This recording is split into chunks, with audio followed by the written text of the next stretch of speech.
جی السلام علیکم ساتھیوں، آج ہم بات کریں گے پاکستان کے آنے والے بجٹ کے حوالے سے۔ پاکستان میں بجٹ ہر سال آتے ہیں۔ یہ بجٹ غریب، محکوم، معصوم اور پسماندہ طبقات کے لیے نہیں آتے، یہ پاکستان کے جگیرداروں، سرمایہ داروں اور ایلیٹ کلاس کے لیے آتے ہیں۔ یہ بجٹ اس طریقے سے ترتیب دیے جاتے ہیں کہ اس ملک کے سرمایہ دار جو کسی زمانے میں 22 خاندانوں کا ہم ذکر کرتے تھے، اب وہ خاندان بڑھ کے شاید 50-60 ہو گئے ہوں گے، تو ان کے لیے مراعات کا اعلان کیا جاتا ہے ان بجٹس کے اندر۔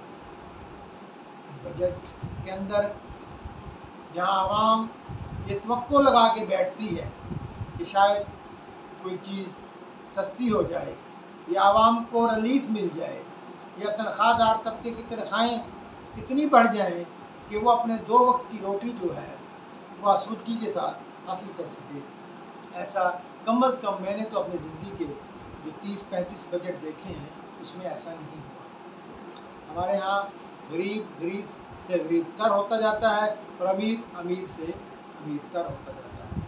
یہ بجٹ جو ٹیکسز پہ بیس کرتا ہے، جو ٹیکسز کے ریونیو سے ایک ترتیب یہ دیا جاتا ہے، اس میں جو ٹیکس کا برڈن ہے غریب محکوم عوام کے اوپر مزید بڑھا دیا جاتا ہے، کیونکہ جب سیل ٹیکس اور انکم ٹیکس میں اضافہ ہوتا ہے تو متوسط طبقے کے لوگوں پر براہ راست اثر ہوتا ہے، وہ اس پر مہنگائی اثر انداز ہوتی ہے، جبکہ مراعات یافتہ طبقہ پر اس مہنگائی کا اتنا اثر نہیں ہوتا، بلکہ اس کا وہ بینیفیشری ہوتا ہے، جو اس کے سٹاکس، اس کا سرمایہ جو انویسٹ کیا ہوا ہوتا ہے اس کی ویلیو بڑھ جاتی ہے، وہ مہنگے داموں بیچتا ہے۔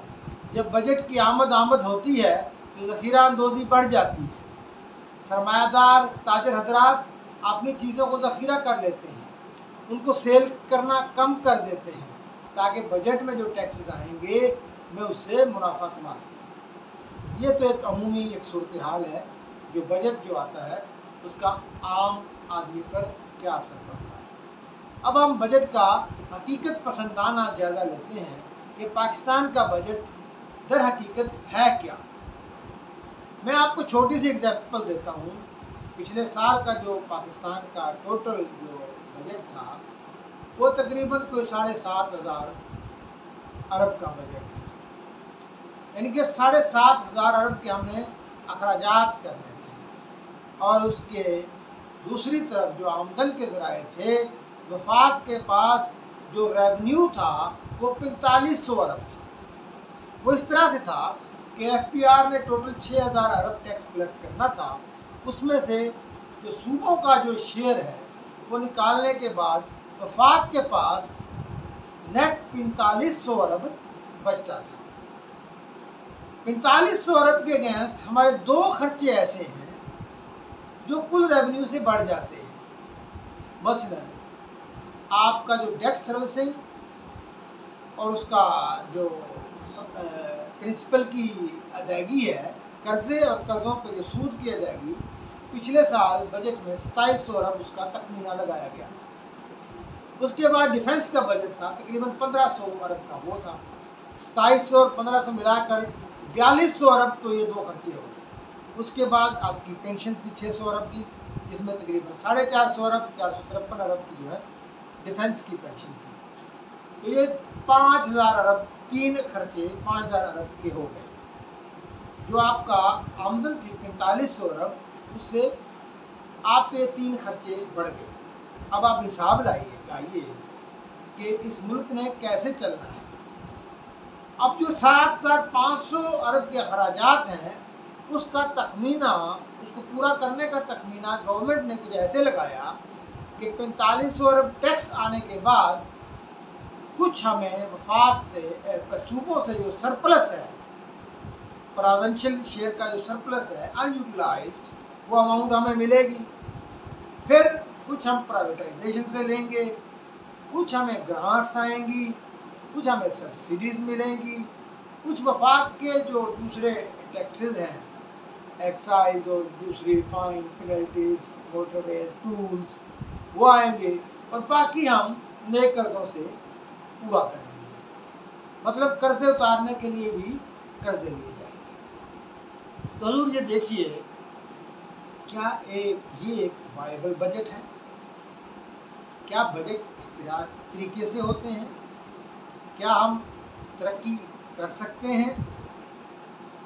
क्या हमारा बजट ऐसा है कि हम बाइज़्ज़त तौर पर पाकिस्तान को दुनिया में पेश कर सकें? तो जवाब है हरगिज़ नहीं। तो साथियों, इस साल भी जो बजट आएगा 19-20 के फ़र्क के साथ तकरीबन ऐसा ही बजट आएगा। लेकिन इस साल बजट से पहले ही एक खौफनाक महंगाई ने हमें लपेट में ले लिया है। हाल ही में जो पेट्रोलियम की 2 मरतबा कीमतें बढ़ी हैं इस महीने के अंदर, उससे आवाम के रोज़मर्रा के मामलात इंतहाई मुश्किल हो गए हैं। इसी तरीके से बिजली की कीमतों में इजाफा, उसने भी लोगों की नींदें उड़ा कर रख दी हैं। तो ये एक मजदूर दुश्मन बजट होगा, जो इंतहाई मुश्किल बजट होगा। हुकूमत जो है अपने हीले बहाने तराश रही है, वो अपने जवाब पेश कर रही है। हम रियासत से ये सवाल करते हैं कि आप इस नहज पर पहुँचे कैसे? आपने कहा था, हमारे साबिक जो हुक्मरान थे उन्होंने कहा था कि हम घास खा लेंगे, हम एटम बम बनाएंगे, हम मिसाइल बनाएंगे। ये असलहे की दौड़, ये एटमी दौड़ में हमारा बजट जूँ जूँ बढ़ता गया, हमारे दिफाई बजट जूँ जूँ बढ़ते गए, उसके साथ साथ हमारे कर्जे भी बढ़ते गए। हम इस मुल्क को उस हिसाब से तरक्की नहीं दे सके। हमने कभी long term macro base planning की ही नहीं। हमने ना ही इंडस्ट्रियलाइजेशन के लिए प्लानिंग की, ना हमने ज़राअत के लिए प्लानिंग की। कहने को हम एक खुद साख्ता एग्रीकल्चरल कंट्री हैं, लेकिन हालत ये है कि हम यहाँ दालें तक इम्पोर्ट करते हैं, हम खुराक इम्पोर्ट करते हैं, हम गंदम इम्पोर्ट करते हैं, हम काटन इम्पोर्ट करते हैं। बदकिस्मती से सैकड़ों अरब रुपए ज़राअत के लिए रखे जाते हैं, ना सिर्फ वफाक में बल्कि सूबों के अंदर। लेकिन इस मुल्क की जो ज़राअत है वो ज़वाल पज़ीर है। 1990 के बाद अब तक जो काटन की पैदावार है हर साल कम होती जा रही है। हम काटन पर पड़ने वाले जो पेस्ट हैं, कभी सुंडी, गुलाबी सुंडी, लश्करी सुंडी, कभी तेला सफ़ेद, कभी काला तेला, कभी वायरस, पत्ता मरोड़ वायरस, और ये सारी जो पेस्ट हैं कॉटन के, आज तक हम 30 सालों में नहीं कंट्रोल नहीं कर सके। हम फी एकड़ पैदावार नहीं बढ़ा सके। आज भी हमारे यहाँ एवरेज जो गंदम की पैदावार है वो 35 से 40 मन के दरमियान है। 40 मन जिसकी गंदम की पैदावार हो जाती है, उसमें बहुत अच्छी पैदावार है। दुनिया में ये पैदावार 70 से 100 मन फी एकड़ के करीब पहुँच चुकी है। तो साथियों, हम सिर्फ भड़कबाजी करते हैं, हम जज्बाती नारों में ज़िंदा रहने वाले लोग हैं। हम अपने आप को एशिया का फलां बड़ा और एशिया का फलां बड़ा पेश करते हैं। हमारे अरबाबो इख्तियार ने ज़राअत का बेड़ा गर्क किया है। हमारे यहाँ रिसर्च ज़राअत पर नहीं हुई, जिसकी वजह से हमारी ज़राअत ज़वाल पज़ीर है। और दूसरी, सोने पे सुहागा जो एग्रीकल्चरल लैंड है वो रफ्ता रफ्ता कम हो रही है।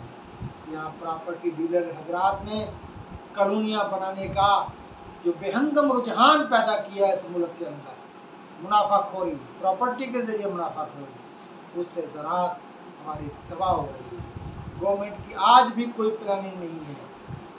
मैं कल भी सुन रहा था, हमारे प्राइम मिनिस्टर साहब फरमा रहे थे कि हम इतनी जो है लोगों के लिए वो हाउसिंग की वो मुहैया करेंगे सहूलियात, हम इंडस्ट्रियलिस्ट को फ्री ज़मीन देंगे। भाई क्यों देंगे? इनको आपने कितना अमीर बनाना है? इस पे मैं समझता हूँ कि हमें सख्त रिएक्शन देने की ज़रूरत है। और इसके साथ साथ जो इंडस्ट्रियलाइजेशन की बात हम करते हैं, हमने इस मुल्क को एक इंपोर्ट स्टेट बना दिया है। हमने सनत को फ़रोग़ नहीं दिया। यहाँ पर सुई तक जो है इम्पोर्ट होती है।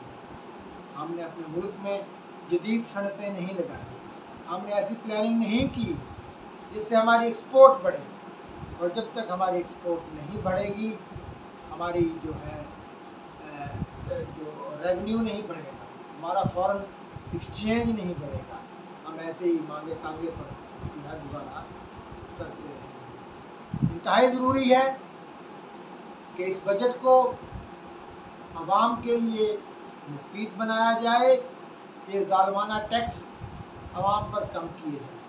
टैक्स सिर्फ उन पर लगना चाहिए जिनकी इनकम काबिल टैक्स है।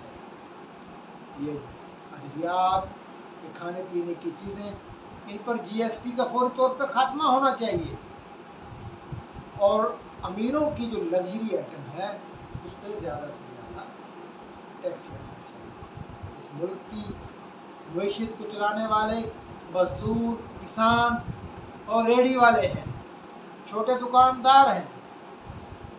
हुकूमत वक्त उनके हालात को मद्देनज़र रखते हुए एक ऐसा बजट तरतीब दे जो कि आवाम दोस्त हो। मैं आपको बताता चलूँ कि इस वक्त पाकिस्तान IMF के शिकंजे में फंस चुका है। हमने ऐसे मुआहदे उनके साथ कर लिए हैं कि अब हमारी जान छुड़ाना मुश्किल हो गई है। हमने इस मुल्क को अगर वायबल स्टेट बनाना है तो फौरी तौर पर ऐसे एक्शंस की ज़रूरत है जिसका अंदिया गवर्नमेंट ने दिया है, वज़ीर-ए-आज़म पाकिस्तान ने दिया है। लेकिन हमें ख़तरा ये है कि यहाँ मुख्तलिफ लॉबियाँ जो मौजूद हैं, हर सेक्टर की लॉबी, हर इंडस्ट्री की लॉबी जाएगी, और रफ्ता रफ्ता ये जो सेक्शंस हैं, ये पाबंदियाँ हैं, ये बैंड आइटम्स हैं, इनको रिलैक्स करा देगी, इनको लिस्ट से निकलवा लेगी। अगर ऐसा हुआ तो इस मुल्क को डिफ़ॉल्ट होने से बचाना इंतहाई मुश्किल होगा। मेरी वज़ीर-ए-आज़म पाकिस्तान से गुजारिश है, दस्तबस्ता गुजारिश है, आप गरीबों का ख्याल रखें, इस मुल्क की महकूम जो 99% तबका है उसका ख्याल रखें। आप इंडस्ट्रियलिस्ट को फ्री ज़मीन देने की बजाय उनको जो कीमत है, जो उस इलाके की कीमत है उसके मुताबिक दीजिए।